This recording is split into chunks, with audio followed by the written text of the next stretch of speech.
Great. Well, thank you all again for very prescient and engaging openings to this discussion. So, again, working through a number of themes that I hear coming out of that. We've talked about creativity and the need to think differently around business models in emerging markets. We've talked about this concept of financial return and how that is spread over short versus long term. And again, partnerships and collaboration being a major point of note here. And I guess, so starting in the creativity space, and Nathan, something you said resonated there in terms of Western business models not always working in emerging markets, particularly early on. I'm wondering if you can speak from your experience with Jana and developing that product. How should people approach designing business models that work for customers in emerging markets, and what are the factors that you need to take into account to make that durable? I think there's an issue with your question, actually. I mean, the real problem is considering all emerging market customers to be the same, right? I mean, grouping them into a giant pile and saying, how do we cater to these people, is absolutely the wrong attitude.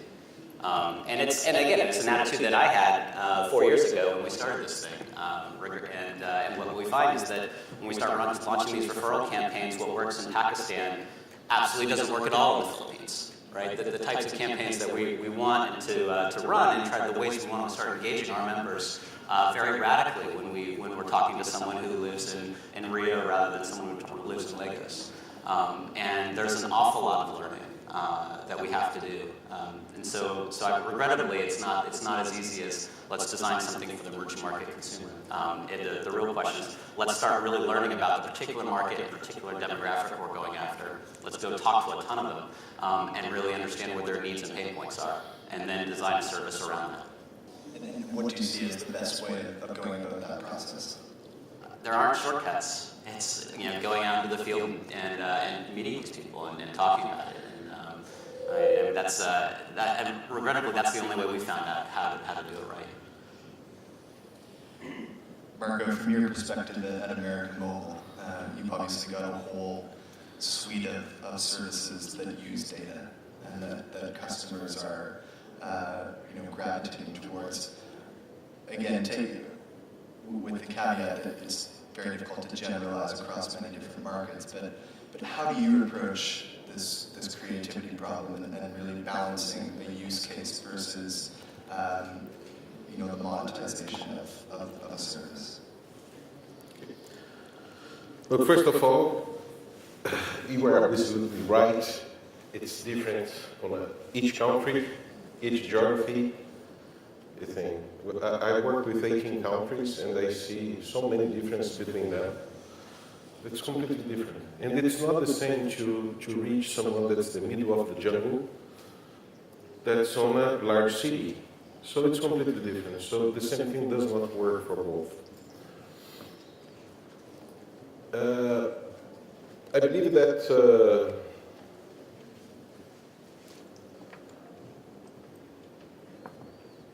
we need to understand the problem and you need to test things. I believe that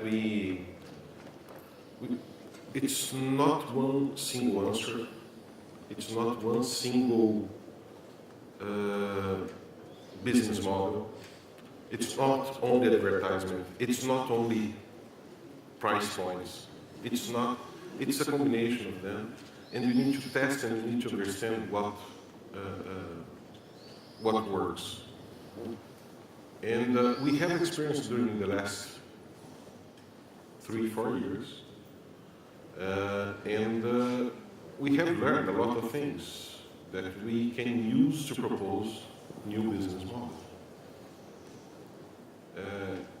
One of those things is that the customers need a motive to access the internet. They will not access because I will access the internet because it's the internet. No, I need a motive to access it. I need some people, they need to have basic services on the internet that the government needs to help. Others, they just want to be on Facebook. In the large cities, this is what works most. But we need to test and try and learn. I believe that that's the approach we have done during the last 3-4 years, including offering free traffic. It works for certain people. Because, for example, in an emerging market or a prepaid predominant market, if you take a picture of your customer base right now, 30-40% of the customer base does not have one single cent to spend. They have zero balance. So what can you offer to those customers at that moment? So it's we need to understand the problem. We need to be open to try things and to learn. And Nathan, just coming back to you, and Jana is partnering with over 200 operators, and you have a vast presence. Thinking about the concept of being able to, change your service or make tweaks to it based on customer behavior, can you talk about specific examples about how you do that and how you sort of streamline that process with such a wide presence? And the short answer is we've hired a substantial fraction of our team used to run the technical team in Zynga. We got the Zynga Boston CTO, their VP engineering, and a lot of the Zynga cohort there. And the reason why we picked Zynga as the company to go after is because they are world class at A/B tests and globally, right? So we've now adopted this culture of running hundreds of A/B tests every day, globally now, and so it's a very statistical approach, but one that we've now built the infrastructure to enable us to do. So we can see, the different types of campaigns start building momentum, in Kenya, and see what kind of variant of the test really works there, as opposed to South Africa, as opposed to Argentina. So basically it's just creating a technical infrastructure that lets us do hundreds of simultaneous tests. And Peter, from your perspective in Globe, you mentioned a lot in your remarks, the work with Free Zone, Google, and the preponderance of social use among your customers. I'm interested to know, from a situation where the majority of customers are prepaid customers and are not in contracts, how does an operator gain feedback from its customers to optimize services for those customers, at the start and, more importantly, over a period of years? Yeah, I think operators have to do one thing that we are already doing as an ecosystem, and operators are typically pretty good at. And then you've got to complement that with a second item. So the first item is tremendous amounts of very deep analytics on usage patterns and behaviors, and inferring from traffic and usage, and when usage stops, and when usage starts, and then when top-up starts, and when top-up stops. My team spends an inordinate amount of time really being very, very data-driven on what the outcome is and what you need to do. Now, at the end of the day, I think where most carriers, or many carriers, not most, but many carriers perhaps get slowed down, is they don't complement that with the on-ground, deep understanding of what's going on in the household. And I'm not talking about focus groups or market research, but we spend a lot of time every year with all of our top executives. We go into customer homes for 1 day, 2 days, sitting with them, understanding their usage patterns, understanding how life is changing for them year in, year out, in their homes, understanding their life. And it's that sort of intuitive, immersive perspective with the hard data that I think gets you to a point of iteration and insight. That's very, I think, useful insight that people find valuable here.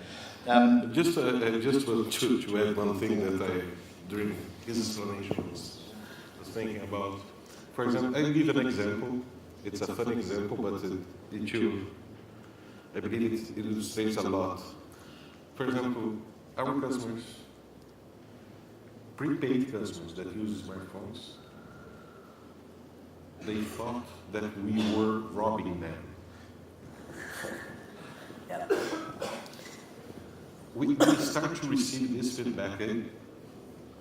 We are robbing, Telcel or Claro, they are robbing the customers.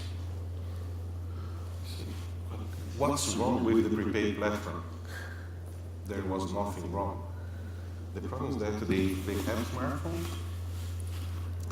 and they have applications that use to communicate. And just exchanging signaling or sending information on a live or something like that. So a customer goes, put $1 as a top-up. And the phone starts to communicate, starts to send the notifications or receive push notifications, things like that. This $1 disappears like that. It took us 2 months to discover what was happening. And because we look, okay, maybe we are doing something wrong, but it took us 2 months to discover that it was like that. So now we have asked all the phone vendors to really to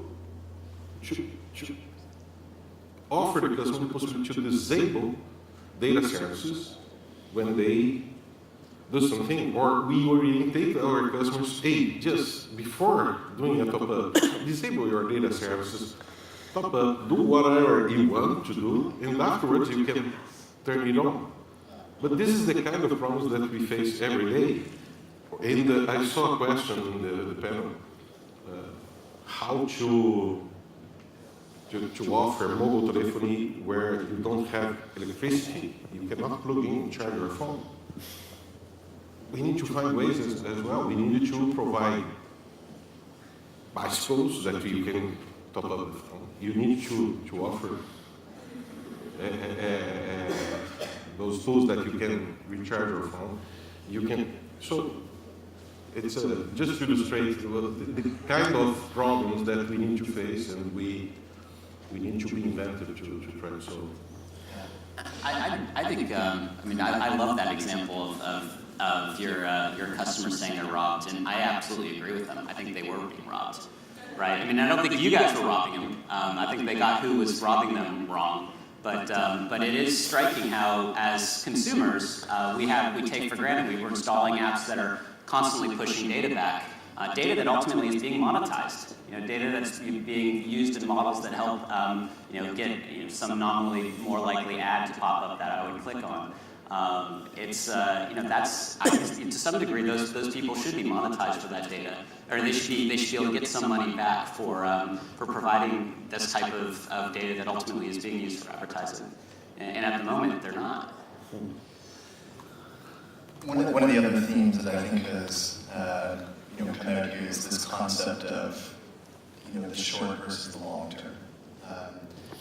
There's obviously been tremendous growth already to the present time, even in emerging markets, but equally there is still a long way to go.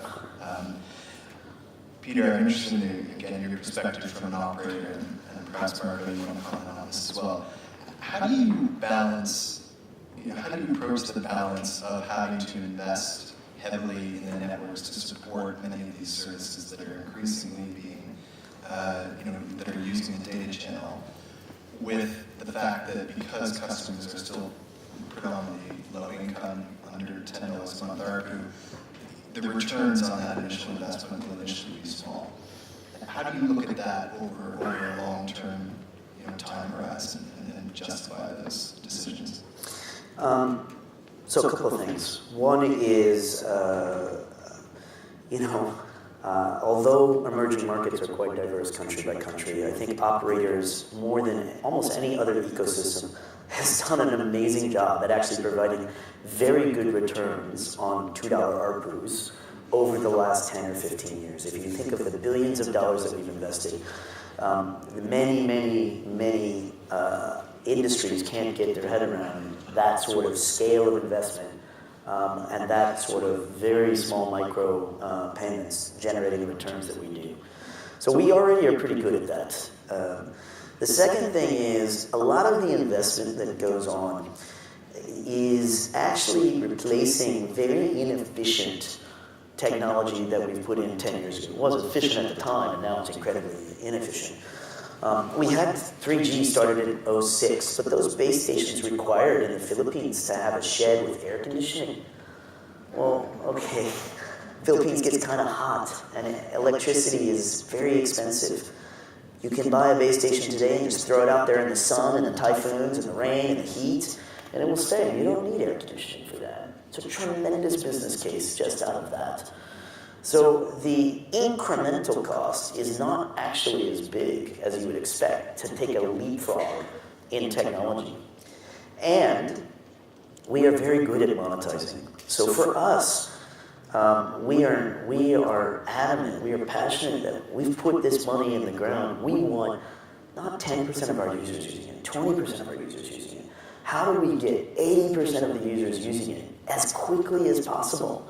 And if that means moving from an incremental, I'll just improve my customer experience bit by bit, and we've got to change from that to something really radical, well, that's the path we've decided to take.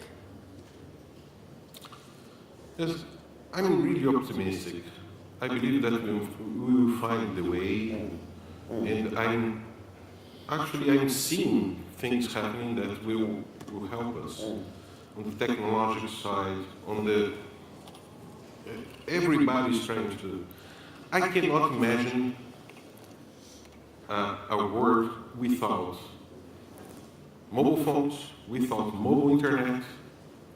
So we'll find a way. I'm sure. And again, it's about reducing costs, having better technology, having other sources of revenues, having everything helping us to grow and to move forward. Because the alternative does not exist. Do you imagine? Can you imagine you not using your mobile phone? Exactly. Right?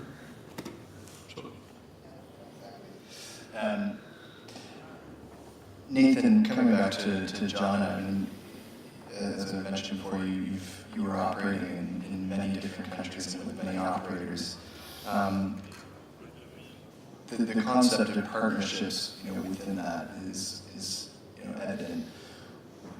We touched on this in the first half of the panel about, from the perspective of internet.org, amongst others.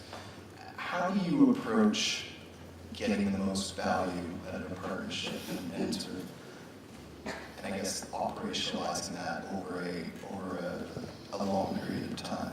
Yeah, it's challenging. I mean, I see what we've built as this giant compensation hammer, right? And the world looks like nails. We can instantly put money into the pockets of virtually half of our species. And the way we're using partnerships is basically to start exploring, what kind of nails are out there.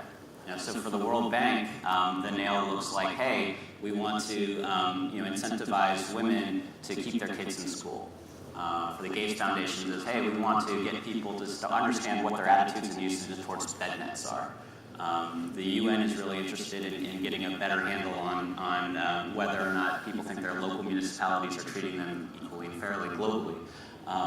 But then we get into kind of niche type players like insurance companies, and they want to start figuring out they want to start increasing financial literacy and actually start educating these next billion consumers about what insurance is and how it can benefit them. So we're working with a wide range of different partners, and not to mention the operators who are making everything happen. And that's been a very exciting thing for us, and it's ultimately critical to what we want to do. I mean, we want to try to give 1 billion people a 5% raise. That 5% money is not going to come just from getting them to download apps or fill out surveys, but from a wide range of different partners who want to engage with these people. Yeah. I might add to that, this is a topic I'm very passionate about. Partnership is fundamental to our digital strategy at Globe. And over the last few years, we've been so fortunate to have great partnerships. We take We take lessons from the ecosystem. You know, carriers traditionally we're not that good at partnering. Just look at roaming. We're not really great. So we take 3 different fundamental premises into any partnership. One is find partners where you jointly start with an absolute clean sheet, right? Where you have no constraints, because we don't have the answers, and neither does your partner, and the answers lie in making it together. Second thing is, and this is the area where many carriers, I think, struggle, is share almost everything that you can. If you're not transparent about what drives your business or what drives your partner's business, it won't be breakthrough. And you'd be surprised, a lot of times partners really care about us carriers making money. Not all, but many. And the third, be very clear on the KPIs on both sides that will make it a success, and be ruthless at going after those KPIs. But if you start with the clean sheet, and you share everything, and you work towards very clear outcomes, good things have happened. Is there, I mean, it's interesting here you mentioned the necessity for clear KPIs. Again, taking the short and versus long run, how do you, over time, check in on a partnership success? And can you speak to how you would approach a situation where a partnership was not delivering the initial results that it sought to achieve? You know, how sort of correction action would be implemented there? Yeah, actually our best partnerships are the ones that we actually fail a lot with. And then we learn from them, and we iterate. And we iterate and we iterate, and there's some A/B testing that Nathan was talking about earlier. You have to A/B test a partnership, and you have to A/B test the heck out of what you're doing. I think the ones that say, okay, that didn't work, but we're not going to just walk away and say, you know, it didn't work. But we say, it didn't work, why didn't it work? And then let's try this and make it iterative. That's when you get to a really good success. Well, again, we're coming up towards the end of this panel. Marco, I'll just give you a last chance to chime in on the partnerships question and this, you know, as we move towards a broader digital economy, you know, across emerging markets and in your region, Latin America, you know, moving forwards, how do you see America Movil continuing to play a role in galvanizing that, the move towards that? First of all, we want to serve 100% of the population. And with the Internet of Things, more than that. So it's our goal to serve everybody. I believe that we have achieved our goal till now, but we have a long path forward. Partnerships will be critical to achieve this because with the voice revenues going down, the SMS revenues going down, traffic going high like crazy, data revenues not growing as the traffic grows. We need to find ways to sustain the business.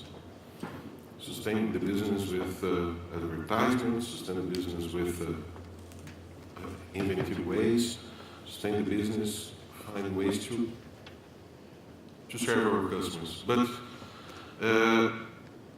partnership is critical for the future. It's no more that it's not. Yesterday we called our partners providers. That was the word that we used inside any carrier. Today is no more like that. It's a partner. And this is a change of the mindset. It's a change in the way of doing things. And for sure, we cannot go to the future alone. We need partners. And That's it. Well, I think those words will resonate with everyone in this room and indeed the industry. So that brings us to the close of this session overall. I want to thank all three of you for coming on the panel today. The remarks and your expertise and experiences, I think, really have helped this discussion. Thank you for all who have submitted questions via Twitter, who tried to incorporate as many as possible into the discussion today. And indeed, thank you all who attended the session today. Hope you found it very interesting. So we can just end by thanking the panel here. Thank you very much. Thank you.